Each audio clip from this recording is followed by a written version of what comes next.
안녕하세요. 네, 반갑습니다. 여러분, 메리 크리스마스. 쑥스럽군요. 예. 진도 딱 나가죠. 프린트 보고. 자, 1번부터 보시면 점유자가 사기에 점유를 이전한 경우 점유물 반환 청구권을 행사할 수 없다. 1번은 옳은 지문이죠. 그러니까 점유물 반환 청구권은 언제 행사하는 거라고 했냐면 침탈 시에 행사한다라고 했죠. 근데 사기를 당해서 넘겨준 건 이제 스스로 넘겨준 거니까 침탈물에 해당하지 않습니다. 그래서 옳은 지문이고 2번. 점유 취득 시효의 기간을 완성한 자는 시효 기간이 완성된 후에 등기 명의를 취득한 소유자에 대하여 시효 취득을 원인으로 한 등기 청구를 할 수 있다. 이번에는 중요한 말이 뭐예요? 완성된 후에죠. 시효 기간이 완성되기 전에 소유자가 바뀌었는지 후에 바뀌었는지가 핵심이고, 그래서 완성 후에 바뀌었다고 되어 있으니까 그 자에게는 등기를 청구할 수 없다라고 해야죠. 그러니까 만약에 시효 기간이 완성되기 전에 명의를 취득했다라고 하면 그 자에게는 등기 청구할 수 있는 게 맞죠. 2번은 완성 후니까 틀린 지문이고요. 3번. 공유물의 관리 행위는 공유자의 과반수로서 하여야 한다. 빨리 읽으면 맞는 것 같지만 조심하실 점은 관리 행위는 공유자의 과반수가 아니라 공유자 지분의 과반수니까 사람 숫자가 중요한 게 아니라 공유에서는 지분이 얼마냐가 중요하죠. 3번 틀렸고 4번. 지상권은 지상물에 부종하는 권리이므로 지상권만을 양도하는 것은 허용되지 않는다. 4번 틀렸죠. 다 틀렸죠. 지상물과 운명을 함께하지 않습니다. 그래서 지상물이 없어도 지상권 설정은 가능하고요. 그리고 지상권만을 분리 양도할 수도 있다라고 했죠. 4번 틀렸고 5번. 지상권은 자유롭게 양도할 수 있으나 지상권 설정자와 양도 금지 특약을 한 경우에는 금지된다. 5번 틀렸죠. 5번 중요한 내용이었죠. 그러니까 지상권의 양도성은 절대적으로 보장되기 때문에 양도 금지 특약을 하면 특약 자체가 무효다라고 했고요. 그 다음에 6번. 지역권은 요역지와 분리할 수 없으나 다른 권리의 목적으로 할 수 있다. 자, 앞부분은 맞죠. 요역지와 분리 양도되는 건 절대 안 되고, 그 두 번째 다른 권리의 목적으로 할 수도 없다라고 했죠. 그래서 지상권이나 전세권의 저당권을 설정할 수는 있지만 지역권의 저당권을 설정할 수는 없다라고 했죠. 만약에 지역권의 저당권을 설정하면 그 행위는 무효다라는 게 기본적인 내용이죠. 그 물권 법정주에 따르는 것이고. 7번. 전세권의 법정갱신의 경우 등기를 필요로 하지 않으나 등기하여야 제3자에 대하여 그 권리를 주장할 수 있다. 역시 뒷부분이 틀렸죠. 그러니까 법률 규정에 의한 변동은 등기를 요하지 않고요. 등기하지 않아도 제3자에게 대항할 수 있습니다. 그러니까 법률 규정에 의한 변동은 언제 등기하는 거냐면 처분 시에 등기하는 것이지 대항 요건이 아니다라고 했죠. 자, 오늘은 이제 전세권의 효력부터 보실 차례입니다. 교재 보시면 363쪽이에요. 363쪽.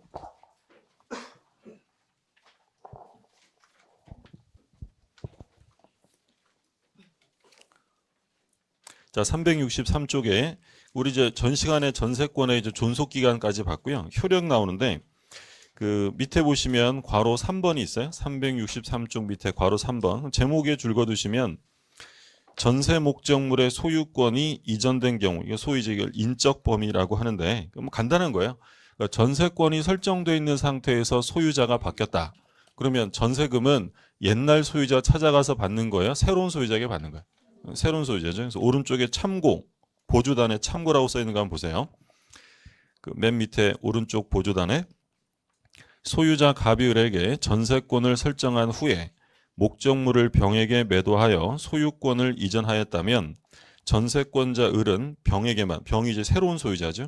병에게만 전세권 효력을 주장할 수 있고 갑은 그 책임을 면하게 된다. 그러니까 종전 소유자가 같이 책임지는 거예요. 종전 소유자는 책임을 면하는 거예요. 면하는 거예요. 우리 시험에 한번 뭐라고 그러냐면 소유자가 변경된 경우에 종전 소유자와 새로운 소유자가 연대하여 책임을 진다. 이렇게 냈어요. 그렇게 나오면 틀리고 누구만 책임지는 거냐면 새로운 소유자만 책임을 지고요. 자, 다음 페이지에 보시면 전세권자의 권리 의무인데 그 309조 있죠? 309조에 별표 하나 해두세요. 전세권자는 목적물의 현상을 유지하고 그 통상의 관리에 속한 수선을 하여야 한다.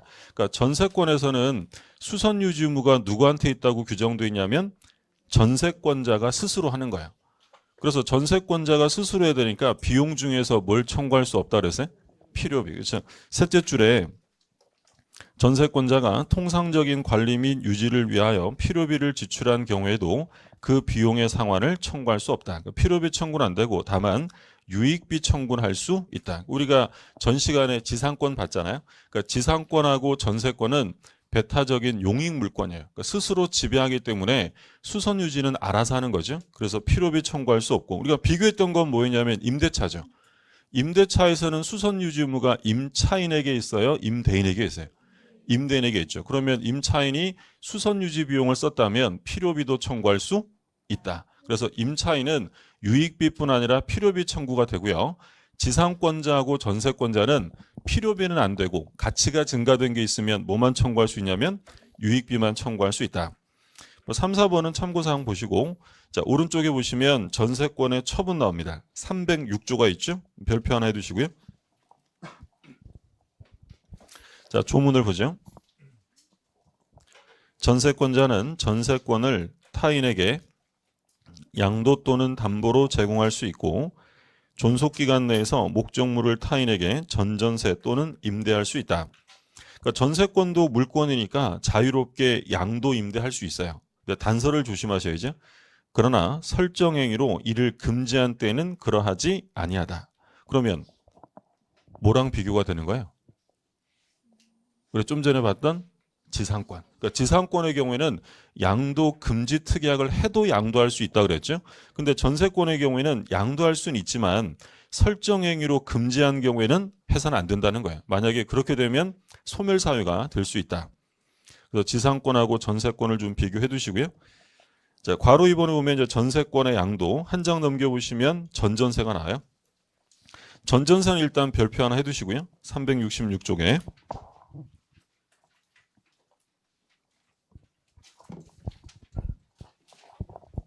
일단 두 가지만 볼 텐데 전세권의 양도입니다. 그러니까 전세권의 양도라는 건 갑이 을에게 전세권을 설정해 주고요. 그러니까 전세권자 을이 병에게 전세권을 양도했다. 그럼 전세권을 양도했다는 건 을이 계속 전세권자로 남아 있는 거예요? 얘는 빠져나가는 거예요? 얘는 팔고 나가는 거죠. 그럼 얘가 팔고 나가면 이 전세권을 양수한 병은 누구와 권리 의무 관계가 남는 거예요? 나중에 전세금 누구한테 받을까요? 갑이죠. 얘는 빠져나가니까 병은 요 갑과의 관계로 남아요. 이게 전세권의 양도. 양도라는 건 말 그대로 팔고 나가는 거예요. 그 법조문은 이제 뭐라고 되어 있냐면 365쪽에 307조 보세요. 307조. 전세권 양수인은 전세권 설정자에 대하여, 양수인은 병이잖아요. 병은 설정자가 누구예요? 소유자 갑이죠. 갑에 대하여 전세권 양도인 을이겠죠. 을과 동일한 권리 의무가 있다. 그러니까 을의 권리 의무를 병이 동일성을 유지하면서 그대로 승계하기 때문에 병은 갑과의 문제가 남게 되는 거죠. 근데 이제 전전세는 조금 다르겠죠. 전전세. 전전세라는 것은 갑이 을에게 전세권을 설정해 주고요. 을이 자기 전세권의 전부나 일부를 병에게 넘겨주는 게 전전세가 됩니다. 그럼 일단 전전세라는 것은 누구랑 계약을 한 거냐면 전세권자랑 한 거고요. 그럼 전전세를 하게 되면 전세권자는 이 관계에서 빠져요? 그대로 있는 거예요? 그대로 있어야죠. 전세가 있어야 전전세라는 게 있을 수 있으니까. 그러면 전전세는 당연히 누구와 권리 의무 관계가 생기는 거냐면 전세권자하고 생기는 거지 이 소유자하고는 아무런 계약상의 법률 관계가 없어요. 근데 전전세는 전세권에서 나왔기 때문에 절대로 전전세가 전세권을 벗어날 수가 없죠. 그 얘기는 바꿔서 말하면 이게 5층 건물인데 전세권자가 예를 들어 3계층의 전세권을 설정한 상태였다. 그럼 전전세가 4계층에 설정될 수 있을까요? 없을까요? 이런 일은 있을 수 없죠. 얘를 초과할 수 없는 거고, 그리고 전세권이 소멸하면 당연히 모두 소멸하는 거예요. 전전세권도 소멸하게 된다. 자, 그런데 얘가 전전세나 임대할 때 소유자의 동의가 필요해요? 필요 없어요? 필요 없어요. 얘도 물권이잖아요. 물권이니까 자유롭게 양도, 임대, 전전세 다 할 수 있어요. 물론 아까 뭘 한 경우에는 해서는 안 된다고 했냐면 금지특약. 금지특약이 없다면 원래 자유롭게 양도할 수 있어요. 그러면 자기가 자유롭게 양도, 임대한 만큼 이 목적물에 문제가 생기면 그 책임을 누구한테 져야 될까요? 우리 소유자한테 져야겠죠. 자, 그거 한번 볼게요. 자, 366쪽에 전전세가 나옵니다. 일단 디귿을 보세요. 앞에 디귿. 디귿의 전전세권의 존속기간은 전세권의 존속기간 내여야 하며 전전세금은 전세금의 한도를 넘지 못한다. 그러니까 구속된다는 거죠. 자, 효과를 볼게요. 니은 보세요. 니은. 전세권이 소멸하면 전전세권도 소멸한다. 당연한 얘기죠. 전세권에서 나온 거니까. 그 다음에 지금 말씀드린 게 디귿의 책임의 가중이에요.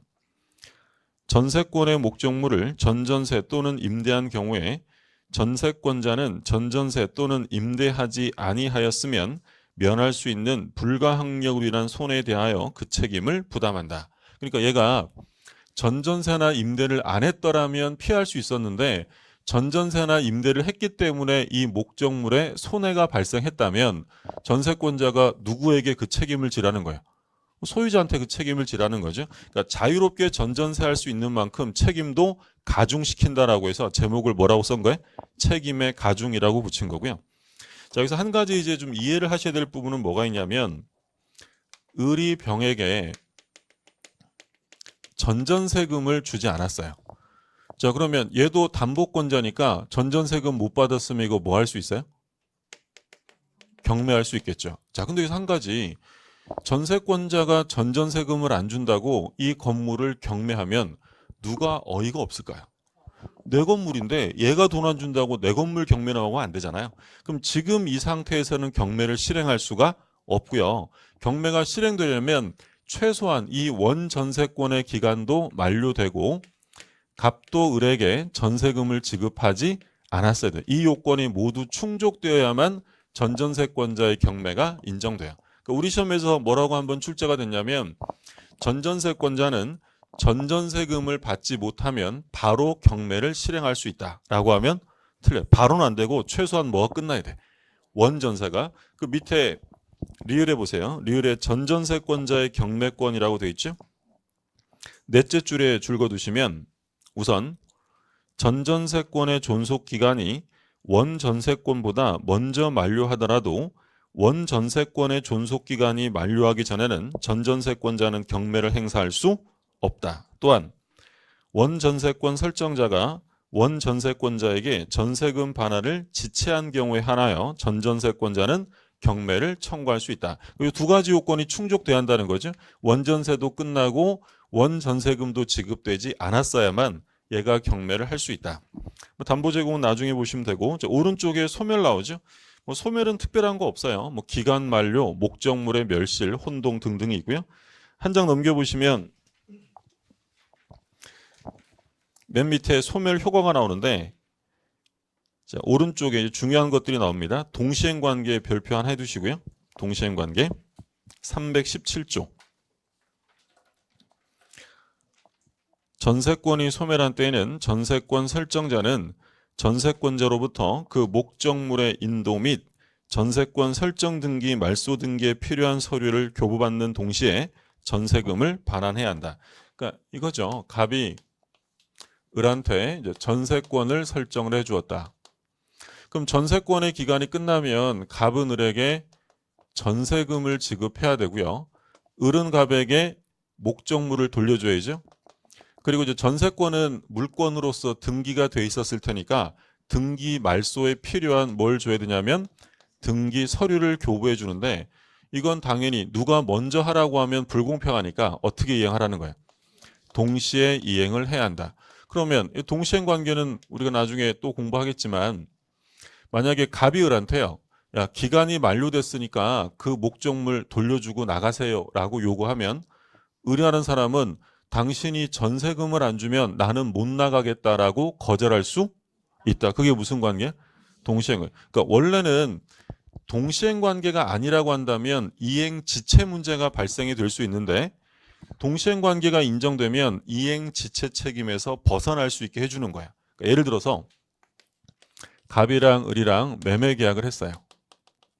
그러면 갑이라는 매도인이 부동산의 소유권을 넘겨주는 것과 을이 갑에게 매매 대금을 주는 건 서로 대가 관계잖아요. 그럼 대가 관계가 있으면 이행을 할 때 어떻게 이행하라고요? 동시에. 그러니까 얘가 소유권을 안 넘겨주는데 먼저 대금 주는 건 불공평하다는 거예요. 그럼 만약에 매매 대금을 주기로 한 날짜가 언제였냐면 12월 23일이었어요. 근데 을이 대금 주기로 한 날짜에 대금을 지급하지 않습니다. 우리 이걸 뭐라고 불렀어요? 계약상의 채권 채무 관계가 있는데 채무를 이행하지 않으면 채무 불이행. 채무 불이행이고 늦어지고 있으니까 이행 지체라고 불러요. 그러면 이행을 지체했다면 여기에 대한 채무 불이행에 대한 손해배상 문제가 발생이 됩니다. 근데 얘가 왜 대금을 안 줬나 봤더니 갑도 소유권을 안 넘겨주니까 을도 대금을 안 줬다는 거예요. 그럼 얘가 23일 날 대금 안 준 건 부당해요? 정당해요? 정당하죠. 그러면 손해배상 책임을 질 필요가 없다는 거예요. 그러니까 이 동시행의 항변권이 갖는 가장 기본적인 효력은 이행 지체 책임, 즉 채무 불이행 책임에서 벗어날 수 있게 해준다는 거예요. 마찬가지죠. 이 경우에도 얘가 전세금을 안 주기 때문에 나도 못 넘겨준다라고 거절하는 건 이건 얼마든지 할 수 있는 정당한 거절 권능이다라는 거죠. 이걸 좀 왜 다시 한번 강조했냐면 문제는 뭐냐면 지금요 이 전세권자가 전세금을 못 받으면 이거 뭐 할 수 있다 그랬어요? 경매할 수 있어요. 근데 이 갑이라는 사람이 동시행의 항변권을 행사할 수 있는 상태라면 경매가 될까 안 될까요? 다른 말로 하면 얘가 전세권자가 경매를 실행한다는 건 뭐 달라는 거예요? 전세금 내놓으라는 거잖아요. 그럼 얘가 전세금 달라고 하면 갑은 먼저 줘야 돼요? 인도를 요구할 수 있어요? 너 이거 안 하면 나 못 줘라고 거절할 수 있잖아요. 그러면 얘가 정당하게 거절할 수 있는 상태인데 경매가 실행될 수 있어요? 없어요? 안 된다는 거예요. 그러면 얘가 경매를 실행하려면 이 사람을 이행지체 빠뜨려야 돼요. 그럼 얘를 이행지체 빠뜨리려면 뭐부터 해야 돼요? 인도와 서류를 먼저 제공해서 얘를 이행지체에 빠뜨려야만 경매가 실행될 수 있다. 그걸 이제 우리가 소위 민사집행법상 집행개시요건이라고 불러요. 그러니까 강제집행에 들어가려면 동시행관계에서는 집행에 들어갈 수가 없다. 교재 잠깐 볼게요. 그 317조의 밑에 굵은 글씨 한번 보세요. 굵은 글씨. 경매를 청구하려면 우선 전세권 설정자에 대하여 전세 목적물의 인도 의무 및 전세권 설정 등기 말소 의무 이행 제공을 완료하여 전세권 설정자를 이행 지체에 빠뜨려야 한다. 이게 집행 개시 요건이에요. 그러니까 이건 꼭 여기서뿐만 아니라 원칙적으로 동시 이행 관계에서는 다 똑같아요. 동시행 관계에서는 집행에 들어갈 수 없기 때문에 내가 먼저 이행을 제공해서 상대방을 이행 지체에 빠뜨려야만 경매가 시작될 수 있다. 무슨 말씀인지 이해되셨어요? 예. 근데 우리가 그 첫 시간에 요번 우리 11, 12월 간 첫 시간에 주임법이랑 상임법 봤었잖아요. 예. 그때 이제 중요한 예외가 하나 있었어요. 오래전 일이라 기억은 안 나실 텐데 그렇죠. 갑이 을에게 주택을 임대차해 줬다. 그럼 주택을 임대차해 줬다면 뭐가 적용되는 거예요? 민법이 아니라 주임법이 적용되죠. 그러면 얘가 주택을 임대차한 상태인데 임대차가 끝나면 임대인은 보증금을 돌려주고 을은 주택을 인도해야 돼요. 둘은 무슨 관계였어요? 당연히 동시행 관계죠. 자, 근데 얘가 보증금을 안 줘요. 그럼 보증금을 안 주면 임차인은 보증금 채권자고 얘는 보증금 채무자잖아요. 그러면 채권자인 을이 이 주택을 뭐 할 수 있냐면 강제 경매할 수 있어요. 근데 좀 전에 우리가 공부한 바에 의하면 둘이 동시행 관계라면 얘가 강제 집행하려면 뭐부터 하는 게 원칙이에요? 먼저 인도를 해서 얘를 이행지체에 빠뜨려야 한다고 했잖아요. 근데 주임법과 상임법에서는 이 집행개시요건의 중요한 예외를 인정해서 인도를 먼저 하지 않고도 경매가 시작될 수 있다라는 거예요. 이해되셨어요? 그러니까 지금 일반 우리 민법에서는 경매를 하려면 상대방을 이행지체 빠뜨려야 돼요. 근데 주임법하고 상임법에서는 경매를 하기 위해서 상대방을 이행지체 빠뜨리지 않아도 된다라는 거예요. 이해되셨어요? 예. 예외가 있어요. 예외가. 우리 주임법 할 때 뭐 봤었냐면 얘가 우선 변제를 받으려면 일단 대항력을 갖춰야죠. 대항력은 뭐예요? 인도를 받고 주민등록을 해야죠. 그럼 요건 이제 대항 요건이고요. 경매 시에 우선 변제 받으려면 뭘 갖춰야 돼요? 그렇죠. 계약서의 확정일자를 받아야죠. 그러면 우선 변제 받으려면 요 인도와 주민등록이라는 대항 요건은 일시적이면 돼요? 계속돼야 돼요? 계속 언제까지 계속돼야 돼요? 배당 요구 종기까지. 뭐 어려운 말 같은데? 별로 안 어려워요. 경매 실행되면 돈 받을 사람은 법원에다가 뭐 하는 거야? 배당 요구에 법원이 돈 나눠줄 거 아니에요? 그러면 법원에서 언제까지 배당 요구하세요라고 날짜를 정해준다고요? 그 날짜를 뭐라고 불러요? 배당 요구 종기. 그러니까 배당 요구 종기까지 이게 계속 존속해야만 얘는 우선 변제를 받을 수 있는 거야. 근데 만약에 이자가 주택 임차인이 경매를 실행하기 위해서 먼저 인도를 해야 한다면 대항 요건이 어떻게 돼요? 없어지잖아요. 그러면 우선 변제를 받을 수가 없죠. 그러면 경매를 실행한다는 게 의미가 없잖아요. 그래서 주임법, 상임법에서는 얘가 먼저 인도하지 않고서도 경매를 실행할 수 있다. 이걸 뭐라고 불러요? 집행개시요건의 예외 또는 특례라고 불러요. 일단 한번 들어두시라고 다시 한번 말씀을 드린 거고요.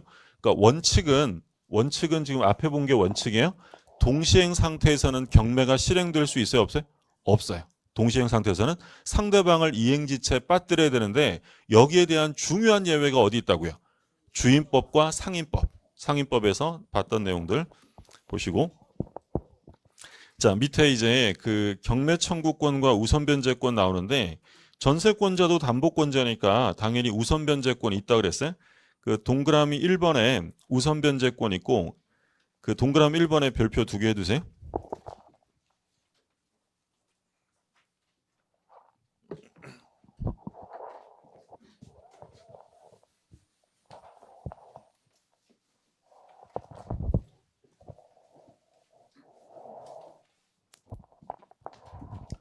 어떤 건물이 있는데 A라는 사람이 먼저 저당권을 설정했고 두 번째로 B가 전세권을 설정을 합니다. 자, 이 상태에서 경매가 실행됐어요. 경매가 실행되면 이 전세권은 존속할까요? 소멸할까요? 소멸하겠죠. 위에 뭐가 있으니까. 저당권이 있으니까 얘는 소멸하게 됩니다. 그러면 어떤 건물에 A가 먼저 전세권을 설정했고 두 번째로 B가 저당권을 설정을 했어요. 자, 경매가 실행되면 이 전세권은 존속할까요? 소멸할까요? 이 저당권보다 위에 있으니까 이 전세권은 존속해요. 근데 언제나 존속이라고 하면 틀리고 원칙적으로 존속합니다. 근데 이 전세권자는 용익물권이면서 담보적 성질이 있잖아요. 근데 이 건물이 경매가 실행되니까 이 전세권자가 이 건물 분위기도 안 좋네. 나도 그만 살아야겠다. 나 나갈랜다라고 법원에다가 뭘 할 수 있냐면 배당을 요구할 수 있어요. 배당 요구. 그럼 배당을 요구하면 누가 1순위로 배당을 받겠어요? 얘가 받겠죠. 그 얘기는 전세권이 어떻게 된다는 얘기예요? 소멸한다라는 거죠. 그래서 언제나 존속하는 건 아니고 원칙적으로 존속하는데 배당을 요구했다면 1순위로 배당받고 소멸하는 거예요. 이거 한번 보세요. 자, 이 상태에서 경매가 실행되면 저당권 밑에 있는 전세권은 당연히 소멸돼요. 이때 1순위로 누가 배당받는 거예요? 저당권자, 2순위로 전세권자. 그러니까 소멸한다고 해서 뭐 다 잃어버린다는 게 아니라 그 권리가 소멸되면서 자기 전세금은 순위에 따라서 우선 변제를 받는다라는 거예요. 근데 여기서 이제 유의하실 점이 있는데 C라는 저당권자가 있어요. 세 번째로. 근데 이 C라는 저당권자가 경매를 실행합니다. 이 C가. 그러면 이 전세권이 존속할까요? 소멸할까요? 그러니까 조심하셔야 돼. 이 전세권은 소멸되어집니다. 여기서 얘가 경매를 신청했는데 이 위에 있는 전세권이 왜 소멸하지라는 의문이 들 수 있는데요. 경매가 실행되면 1순위로 누가 배당을 받을까요? 얘가 배당 받는 거예요. 그럼 저당권자가 배당을 받는다는 얘기는 존속해요, 소멸해요? 소멸하면 얘부터 무조건 다 소멸한다는 거죠. 무슨 말인지 되셨어요? 그러니까 다른 얘기하면 경매 시에 저당권이 존속할 수도 있을까요? 저당권은 언제나 소멸할까요?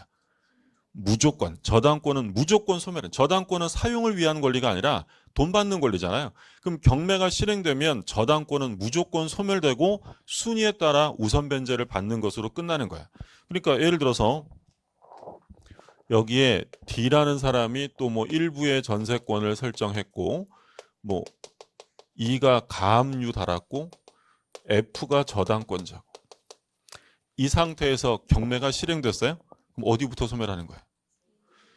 이런 상태에서도 누가 경매를 실행하든지 간에 가장 빠른 저당권, 가장 빠른 저당 근저당이 얘가 기준하는 거예요. 기준하면 기준부터 싹 다 소멸해요. 얘를 그래서 뭐라고 부르냐면 말소 기준 권리라고 불러요. 그러니까 말소 기준 권리는 우리 이제 나중에 중개 실무 경매하면서 공부하실 텐데 뭐 대표적인 게 저당권 근저당권이에요. 그러면 경매가 실행되었다라고 하면 제일 빠른 뭘 찾으셔야 돼요? 저당권, 근저당권. 뭐 압류, 가압류도 있지만 우리 민법에서는 저당, 근저당만 보시면 돼요. 그러니까 얘를 기준으로 해서 얘부터 그 밑으로는 볼 것도 없이 전부 다 어떻게 된다고요? 싹 다 소멸하는 거예요. 이해되셨어요? 그러니까 예를 들어서 어떤 부동산이 경매로 나왔어요. 근데 제가 그 부동산 경락받고 싶은데 부동산들 중에서 깨끗하게 권리를 취득하고 싶어요. 그러면 제일 위에 뭐가 있는 걸 찾으시면 되는 거예요. 제일 위에 저당권이 있으면 그 밑에 것들은 볼 필요도 없이 다 같이 소멸한다는 거야. 이해되셨어요? 예, 그럼 이제 이걸 이제 지문으로 좀 어렵게 표현하면 이렇게 물어봅니다. 경매 실행 시에 용의권의 존속 여부는 경매를 신청한 저당권자와의 선후에 따른다. OX에. 다시 표정이 다시 하라는 표정이잖아요. 다시 하면 경매 실행 시에 용의권, 지상권, 지하권, 전세 이런 거죠. 용의권의 존속 여부는 경매를 신청한 저당권자와의 선후에 따른다라고 하면 틀리는 거였죠. 경매를 신청한 저당권자 순서는 아무 상관없다고요. 그러니까 얘가 경매를 신청하면 얘보다 위에 있다고 존속하는 게 아니에요. 그럼 경매를 신청한 자와의 선후에 따르는 게 아니라 뭐하고의 선후에 따르는 거예요? 전문 용어 배웠잖아요. 말소 기준 권리 선후에 따라서 존속 소멸 여부가 판가름 나는 것이지 신청안의 순서하고는 아무 상관 없다. 그래서 경매가 실행되면 가장 빠른 저당권 밑에 있는 것들은 다 같이 소멸해. 예를 들어서 우리 주임법 할 때도 그 얘기 했는데 제가 어떤 주택을 임차해서 인도와 주민등록을 갖추면 대항력이 있다고 했죠. 근데 문제는 제가 인도와 주민등록을 갖춘 이 주택에 저보다 먼저 저당권자가 설정돼서 들어와 있었어요. 그럼 아무리 인도와 주민등록 갖춰도 경매 시에 존속의 소멸이에요. 소멸하는 거예요. 나보다 위에 뭐가 있으니까.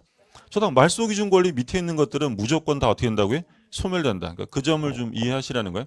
그러니까 처음에 볼 때 잘 이해해 두셔야 돼요. 질문 되게 많이 들어오는 것 중에 하나인데 시험 보기 일주일 전에도 질문 들어와요. 아니 얘가 실행했는데 얘는 왜 소멸이야? 자꾸 물어보시는데 왜 소멸이라고? 위에 뭐가 있으니까. 말소 기준 권리가 기준이지 신청한 애가 기준이 아니다라는 거예요. 그 얘기가 기억에 나와 있으니까 한번 보시고. 자, 다음 페이지. 일부 전세권 나오죠. 별표 3개 두시고요.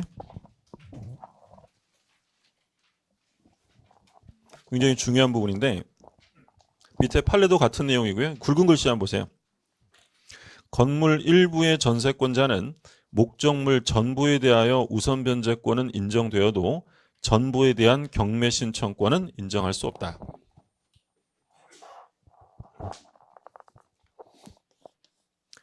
자, 갑이 소유하고 있는 건물이 있는데 을이 이 건물 일부의 전세권을 설정을 했어요. 용익물권이니까 일부에 설정하는 게 가능하다라고 했죠. 그런데 이 갑이라는 사람이 예를 들어 을에게 전세금을 안 주면 얘가 이 전부를 경매 실행할 수 있느냐, 지금 그걸 묻는 건데 우리 판례에 따르면 일부 전세권자는 목적물 전부로부터 우선 변제는 받을 수 있어요. 그런데 얘가 이 전부를 뭐 할 수는 없냐면 경매 신청할 수는 없다라는 거예요. 그러니까 예를 들어서 볼게요. 이 건물에 A가 갑에게 돈 빌려주고 저당권을 설정합니다. 저당권은 일부에 설정이 되어 전부에 하는 거예요. 전부에 하는 거죠. 그럼 이제 등기부를 봤더니 A가 이 건물 전부에 저당권을 설정했고요. 의뢰하는 사람이 이 목적물 일부에 전세권 설정 등기를 했어요. 자, 이 상태에서 갑이 돈 안 갚으니까 A가 경매를 합니다. 그럼 A가 경매를 한다는 건 당연히 목적물 전부를 경매한 거죠. 그럼 이 전부로부터 1순위로 누가 배당을 받아요? A가 1순위 우선 변제 받죠. 2순위는요? 일부 전세권자죠. 그럼 일부 전세권자도 우선 변제는 어디로부터 받을 수 있다고요? 목적물 전부로부터. 자, 다시. 자, 저당권은 일부에 설정되어 전부를 목적으로 하는 거예요. 전부. 그러면 얘가 경매를 실행했다는 건 당연히 전부가 경매로 넘어갔다는 거야. 그러면 1순위로 누가 우선 변제를 받아요? A. 그럼 얘는 어디로부터 우선 변제 받냐면 목적물 전부로부터 A가 1순위로 우선 변제 받고 2순위로 누가 받아요? 일부 전세권자 을이죠. 그럼 일부 전세권자도 우선 변제는 어디로부터 받는 거예요? 전부로부터 우선 변제는 된다고요? 근데 얘가 전세금을 안 준다고 일부 전세권자가 내 전세금을 안 줘? 네 건물 다 경매해버린다. 이건 돼 안 돼? 그건 전부에 대한 우선 변제는 돼도 전부를 경매할 수는 없다. 이건 시험에 굉장히 많이 나왔고요. 매년 막 번갈아 가면서 어떤 애는 전부로부터 우선 변제가 되는지를 물어보고 그 다음에는 전부를 경매할 수 있는지를 물어보고 그 다음에는 둘 다 물어보고 계속 반복적으로 물어보는 거니까 꼭 기억해 두실 중요한 판례입니다.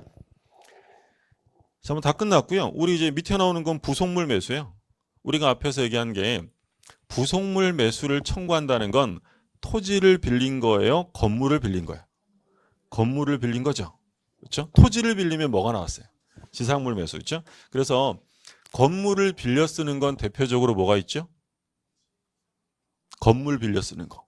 우리 지금 공부하는 게 뭐예요? 전세권. 전세권. 물론 이제 구체적으로 말하면 건물 전세권을 말해요. 그리고 건물 임차권이에요. 건물 임차권. 그러면 건물 전세권, 건물 임차권의 경우에는 뭐가 나온다고 했냐면 부속물 매수가 나요. 부속물 매수. 근데 토지를 빌려 쓰는 건 뭐 있어요? 지상권하고 토지 임차권. 여기서 지역권 나오면 안 돼요. 지역권 왜 나오면 안 돼요? 지역권은 내 땅의 편익을 위해서 타인의 토지를 이용하는 권리죠. 거기다가 땅 빌려서 건물 짓고 이런 권리가 아니에요. 필요하면 통행하기도 하고 이런 것이지 배타적으로 이용하는 권리가 아니니까 지상권, 토지 임차권 하나 더 말하자면 토지 전세권도 가능하겠죠. 근데 토지 전세권은 잘 설정을 안 해요. 왜 설정 안 한다고 했냐면 토지 전세권은 땅 빌려서 건물을 짓는데 토지 전세권은 기간 제한이 최장기 제한이에요? 최단기 제한이에요? 최장기. 몇 년 넘어가면 안 돼? 10년 넘어가면 안 되잖아요. 근데 건물 지을 건데 10년 이하로 쓰려고 그 땅을 빌릴 수는 없기 때문에 토지 전세권은 거의 없어요. 그럼 전세권, 건물 전세권, 건물 임차권은 부속물 매수고 지상권하고 토지 임차권은 지상물 매수인데 바로 지상물 매수는 안 되고 뭐부터 해야 돼? 지상물 매수를 바로 청구할 수는 없잖아요. 뭐부터 하라 그랬어요? 계약? 갱신 청구. 지난주에 완전 다 까먹었다 그죠? 갱신 청구했는데 거절당하면 지상물 매수를 청구한다. 그렇죠? 우리 뭐 지난주도 봤던 거라서 대사 까먹었다. 무슨 말이 되겠죠? 예, 그렇게 하는 거예요. 그래서 근데 또 같이 본 게 뭐 있었냐면 전세권하고 지상권은 물권이잖아요. 그러면 이 매수 청구권을 전세권자와 지상권자에게만 인정해줘요? 소유자에게도 인정이 돼요? 소유자한테도 인정한다고 했죠? 근데 임차권과 건물 임차권과 토지 임차권은 임차인을 위한 권리니까 누구한테는 인정이 안 되냐면 임대인에게는 인정이 안 되고 임차인만의 권리로 되어 있다. 복습 겸 하는 거라서 빠르게 적어봤고요. 자, 그 내용이 나와 있고 그 371쪽에 괄호 2번 전세권자의 매수 청구인데 아무거나 다 사달라고 하면 안 된다 그랬죠? 첫째 줄 마지막에 뭘 얻었어야 돼? 동의. 동의에 동그라미 해두시고 두 번째는 설정자로부터 가운데 매수. 두 가지죠. 동의를 얻었거나 매수한 경우 이때만 가능하고요. 밑에 4번에 보면 필요비는 안 돼도 뭐는 청구할 수 있냐면 유익비. 그럼 유익비 나오면 상환기간 허여가 될 수 있죠. 법원으로부터. 그러면 법원이 상환기간의 연장을 허여했다라고 하면 뭘 행사할 수 없다 그랬어요? 유치권을 행사할 수 없다라고 했죠. 자, 그래서 이제 유치권이 나옵니다. 자, 용익물권 다 보셨고요. 이제 담보물권인데 383쪽입니다.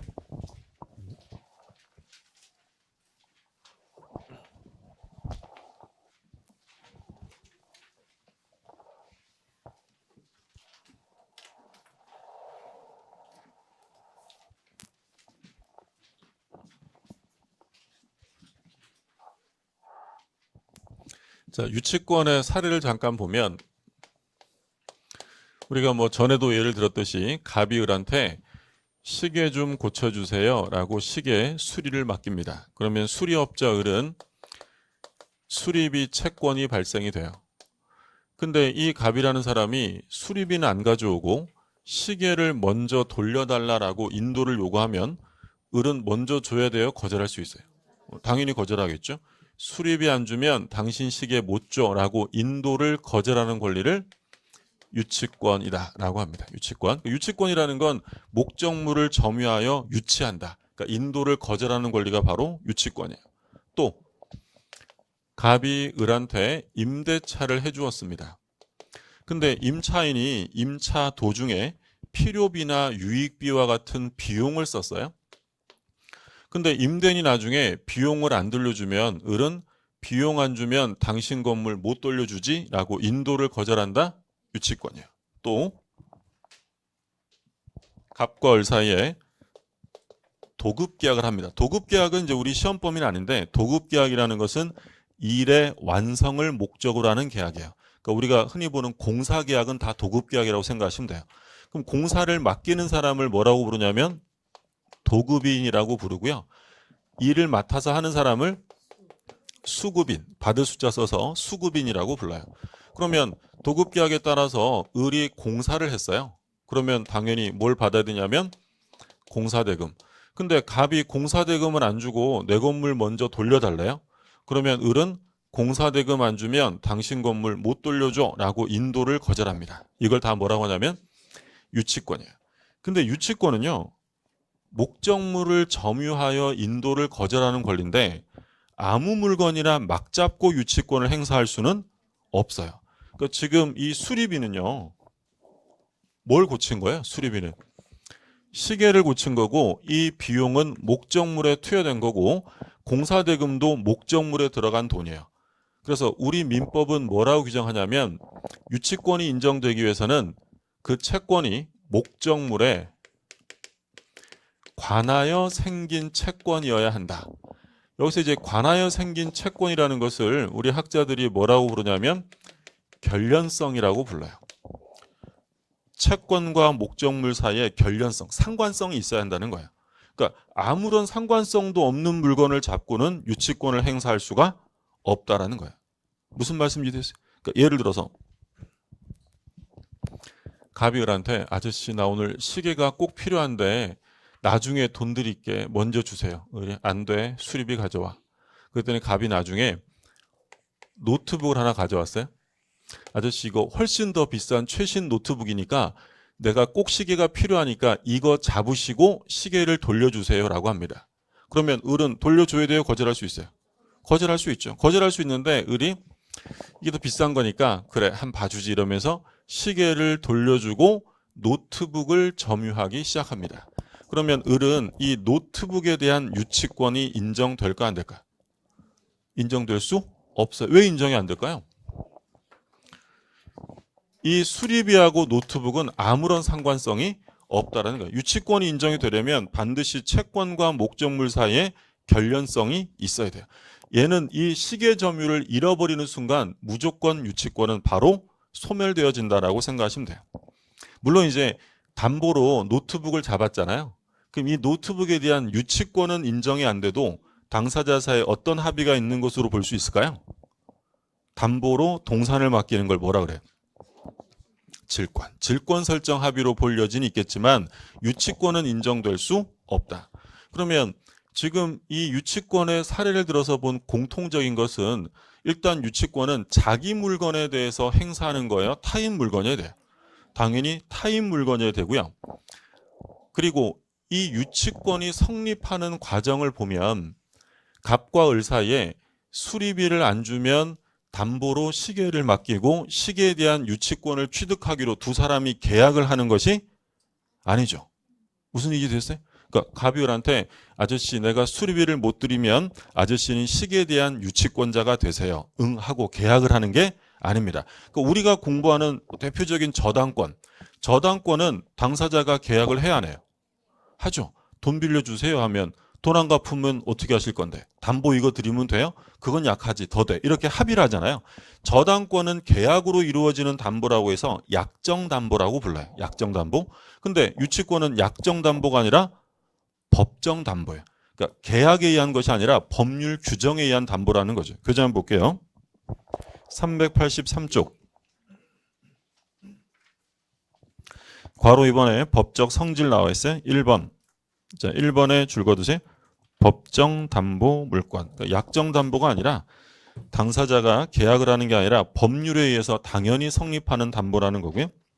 자, 동그라미 2번에 부종성, 동그라미 3번에 수반성. 한 장 넘겨보시면 4번에 불가분성. 제목만 보세요.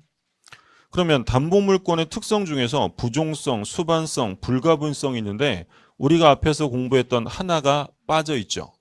뭐가 없어요? 물상대위성이 없어요. 왜 물상대위가 안 된다 그랬어요? 유치권은 뭐가 인정 안 되니까.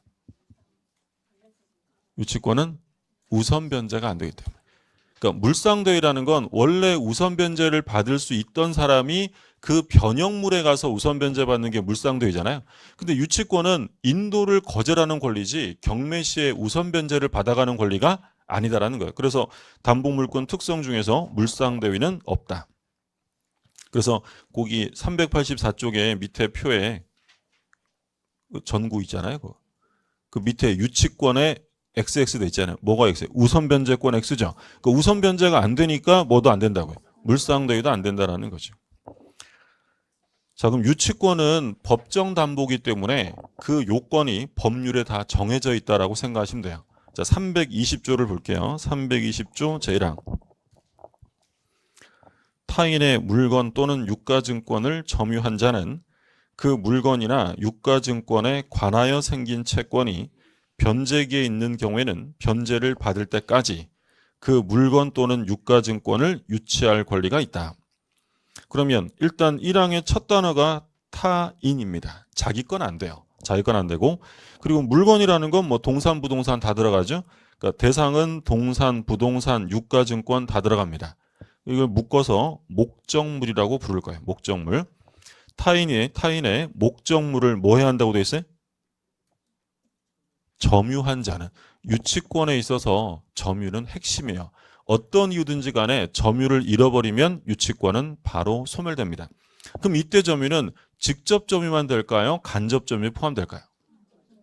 다 포함된다고 했죠. 우리가 공부하는 점유는 항상 간접 점유를 포함한다고 생각하시고, 자, 점유한 자는 그 목적물에 관하여 생긴 채권이라고 되어 있어요. 관하여 생긴 채권. 이게 채권과 목적물 사이에 뭐가 필요하다는 거예요? 결련성이 있어요. 결련성. 그 채권이 변제기에 있는 경우에는, 자, 유치권의 성립 요건으로 변제기에 도래. 그러니까 돈 갚을 때가 와야 유치권이 인정이 되는 거죠. 돈 갚을 때도 안 됐는데 물건 잡고 돈 안 주면 네 거 안 주지 이렇게 할 수는 없다는 거예요. 자, 그런 경우에는 변제 받을 때까지 목적물을 유치할 권리가 있다. 2항, 전항의 규정은 그 점유가 불법 행위로 인한 경우에는 적용하지 않습니다. 그러니까 적법 점유 중에 들어간 것만 인정이 된다는 거죠. 자, 먼저 1번 목적물 나오는데 동산, 부동산, 유가증권 다 들어가고요. 동그라미 1번 둘째 줄 가운데 줄 거두시면 부동산 유치권이라 하더라도 등기를 요하지 않는다. 그러니까 유치권은 등기되지 않는 권리예요. 등기를 할 수가 없다라는 거죠. 뭐 그럴 수밖에 없는 게 유치권은 반드시 뭘 해야 한다 그랬어요? 점유. 그럼 점유라면 유치권자인데 부동산의 경우에도 점유를 상실하는 순간 유치권은 어떻게 되는 거예요? 소멸하는 거예요. 그랬다가 점유를 취득하면 유치권이 또 인정되고 수시로 등기 없애고 할 수가 없잖아요. 그러니까 부동산 유치권은 등기되지 않아요. 그래서 경매에서 가장 위험한 권리 중에 하나가 뭐라고 하냐면 유치권이라고 해요. 왜냐하면 등기부를 봐서는 유치권이 있는지 없는지를 알 수가 없다라는 거예요. 그 얘기고. 그 다음에 동그라미 2번 보시면 줄 거두세요. 타인 물건이어야 한다. 타인 물건이라면 목적물은 채무자 소유뿐 아니라 제3자 소유에 속한 것이라도 상관없다. 여기까지 줄 거두시면 되겠고요. 밑에 판례는 나중에 볼 거니까 일단은 타인 거면 돼요. 그게 채무자 거든 제3자 거든 상관없고요. 자, 오른쪽에 결련 관계 나옵니다. 동그라미 1번 채권과 목적물의 결련 관계 별표 3개 해두시고요.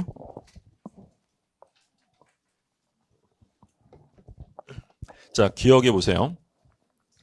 채권이 목적물 자체로부터 발생한 경우, 예를 들어 목적물에 지출한 비용, 그러니까 임차인이 필요비나 유익비를 썼다, 비용.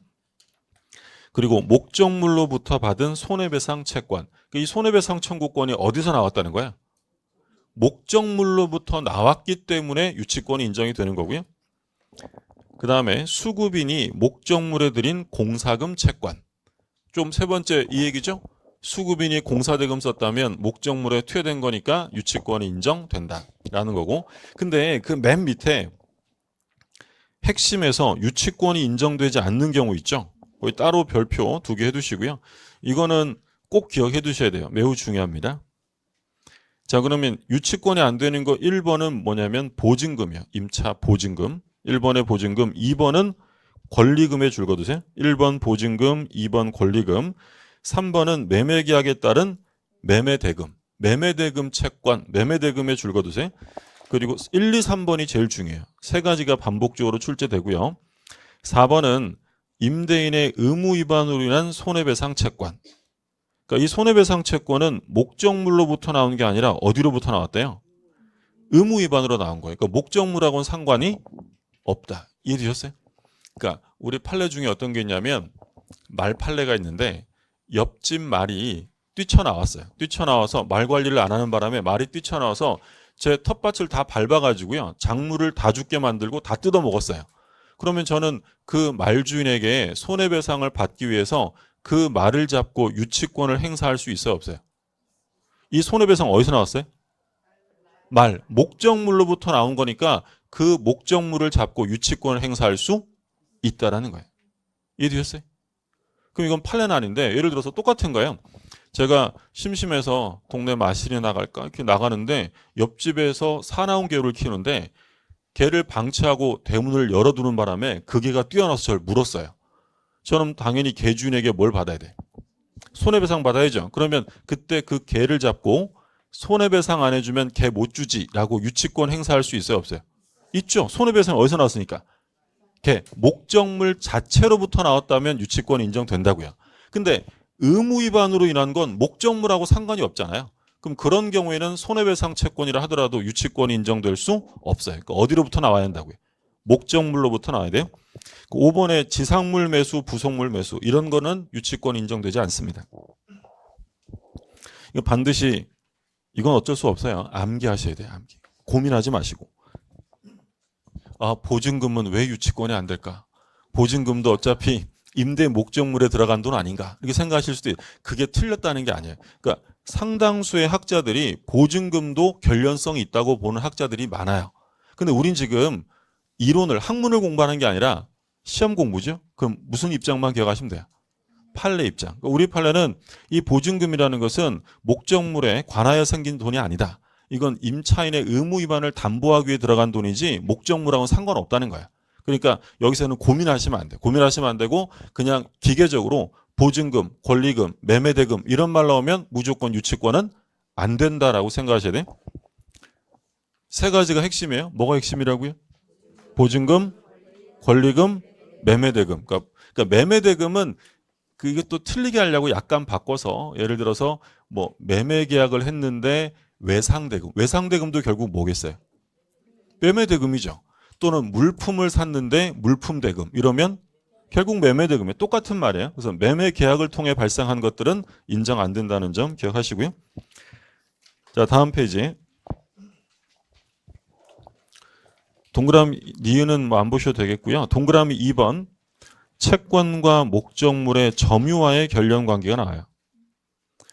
자, 그 동그라미 니은에 별표 2개 해두세요. 니은에 보시면 따라서 점유 중에 발생한 채권에 한정하지 않으며 채권이 먼저 발생하고 후에 점유를 취득한 경우에도 유치권은 성립한다. 그러니까 이건 이제 무슨 얘기냐면 우리가 지금 결련성이라는 걸 보고 있는데 유치권이 성립하기 위한 결련성은 채권하고 목적물의 결련성을 요구한다라는 거고요. 채권과 목적물의 점유하고는 결련성이 요구되지 않아요. 그러니까 목적물하고만 상관성이 있으면 되지 점유하고는 필요 없다. 그럼 그 얘기는 바꿔서 말하면 유치권이 성립하기 위해서는 채권과 점유가 동시에 성립할 필요가 없다. 그러니까 채권이 먼저 생기고 나중에 점유를 취득해도 되고요. 점유하고 있던 도중에 채권이 생겨도 상관없다는 거야. 무슨 말씀인지 이해되셨어요? 아까 우리 뭐라 그랬어요? 제가 동네 나가다가 옆집 개가 뛰어나와서 저를 물었어요. 그럼 저는 그 개를 잡고 뭘 행사할 수 있다 그랬어요? 유치권. 근데 옆집 사나운 개한테 물렸는데 그 개를 잡고 유치권을 행사하겠다는 건 놀라운 정신력이고요. 무섭잖아요. 도망갔어요. 그럼 일단 혼자 쓸쓸히 치료받고 이 손해배상 받아야 되는데 이러고 있던 차에 저희 집 대문이 열려 있었는데 그 옆집 개가 저를 문 개가 쓱 들어온 거야. 제가 대문을 닫았습니다. 저는 드디어 개에 뭘 취득했어요? 점유를 취득한 거야. 근데 채권은 지금 생긴 거예요? 먼저 생긴 거예요? 먼저 생겼죠. 그럼 유치권 행사 못해요? 이제 할 수 있는 거예요. 할 수 있다고요. 그러니까 유치권이 인정되기 위해서 채권과 점유가 동시에 성립할 필요가 없다. 채권이 먼저 생기고 나중에 점유를 취득해도 되고 점유 도중에 채권이 생겨도 상관없다. 여러 차례 출제가 됐던 거니까 보시고요. 자, 오른쪽에 괄호 3번에 보시면 변제기의 도래가 나옵니다. 변제기 도래. 그러면 넷째 줄에 예를 들어 이렇게 나와 있죠. 예를 들어 유익비 상환 청구에 관하여 법원이 상환 기간을 허여하면 유치권은 행사될 수 없다. 이건 우리가 항상 연결해서 봤죠. 유익비가 나오면 유익비에 대해서는 법원이 상환 기간의 연장을 허여할 수 있어요. 그러면 상환 기간이 허여되었다라고 하면 변제기가 도래한 거예요? 늦춰진 거예요? 늦춰진 거죠. 그럼 뭘 행사할 수 없다고요? 유치권은 안 된다. 유치권이 성립하기 위해서는 변제기가 도래할 것, 성립 요건이고 4번에 보시면 적법 점유해야 한다. 그 기억에 별표 2개 해두세요. 직접 점유든 간접 점유든 관계 없어요. 간접 점유라도 돼요. 근데 이제 조심하실 점은 그 밑에 굵은 글씨 보시면 그 직접 점유자가 채무자인 경우에는 유치권의 요건으로서의 점유에 해당하지 않는다고 할 것이다.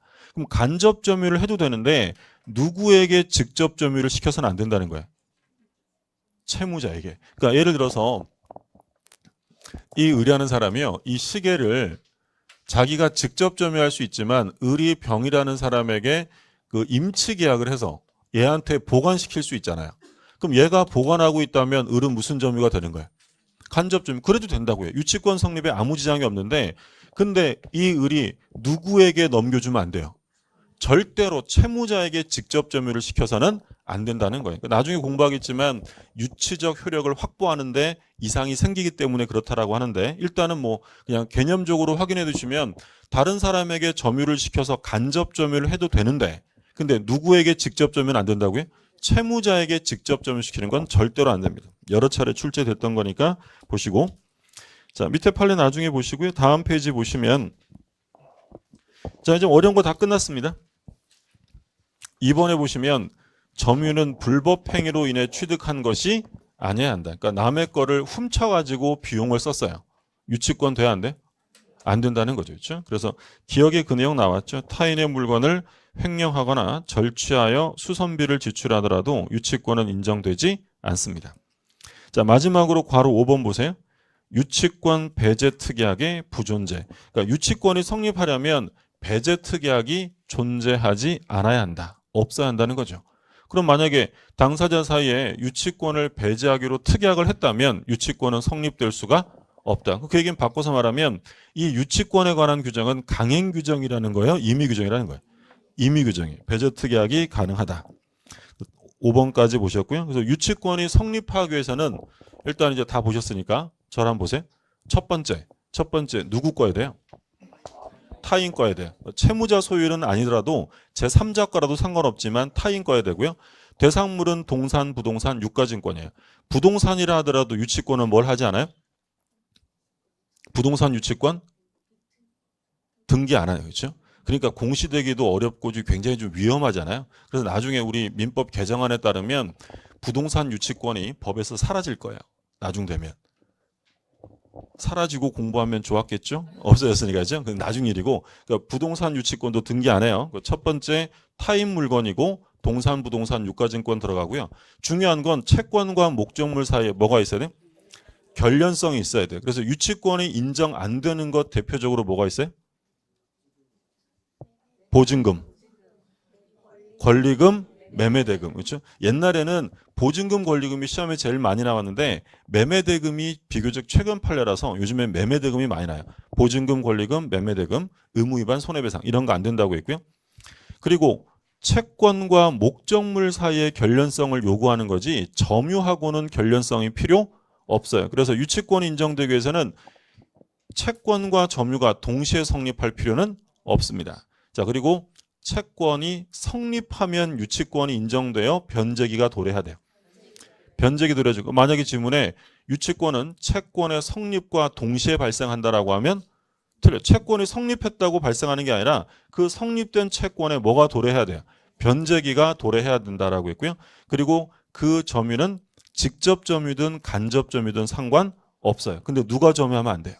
채무자. 그리고 불법 행위로 인한 것은 인정해 줄 수 없고요. 마지막으로 배제 특약이 없어야만 성립이 돼요. 이 성립 요건, 이 성립 요건을 갖췄으면 이제 효력의 문제가 나오겠죠. 효력부터는 좀 쉬었다가 보시죠.